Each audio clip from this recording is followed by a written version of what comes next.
দাঁড়াও দাঁড়াও, যাচ্ছ কোথায়? সব রিল স্ক্রল করে দিলে হবে? আজকে একটা মডার্ন রিসেপশন লুকের ফুল ভিডিও নিয়ে এসেছি, দেখতে থাকো। এই যে আমার কি সুন্দরী মডেল। প্রথমে আমি ওর ফেসটা ভালো করে ক্লিন করে তারপর টোনিং অ্যান্ড এই যে দেখতে পাচ্ছ ময়শ্চারাইজিং করে নিচ্ছি। খুব ভালোভাবে স্কিন প্রিপারেশনটা জরুরি।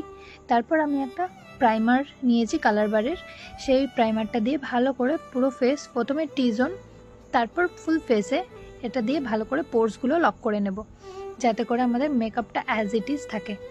তারপর এই যে বেসের জন্য একটা ফ্ল্যাট ব্রাশ নিয়েছি আর বেস নিয়েছি ক্রাইলনের। এটা দিয়ে আই বেসটা প্রথমে রেডি করে নেব আই মেকআপের জন্য। আজকে আই মেকআপটা খুব সিম্পল স্যাটেলের মধ্যে রেখেছি। এই যে দেখছো বেস দিচ্ছি, তারপর এটাকে বিউটি ব্লেন্ডারের সাহায্যে খুব সুন্দর করে ব্লেন্ড করে তারপর এই যে কম্প্যাক্ট দিয়ে এটাকে লক করে দেব। এরপর স্টার্ট করব আই মেকআপটা। আই মেকআপটা কিন্তু কোনো কাট ক্রিজ বা তোমার ওই যেটা আমি বেশি দেখাই তোমাদেরকে, যেটা হচ্ছে সানরাইজ আই মেকআপ বলতে পারো, বা হ্যাঁ ওই সানরাইজ আই মেকআপ, ওইটা আজকে করিনি এই লুকটাতে।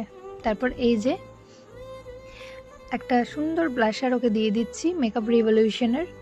এই ব্লাশারটি খুব সুন্দর লাগে দেখতে ওকে। তারপর ফিক্সার দিয়ে ফেসটা ফিক্স করে নিলাম। ফিক্সারটা কিন্তু খুব বেশি দামি না, ফিক্সারটা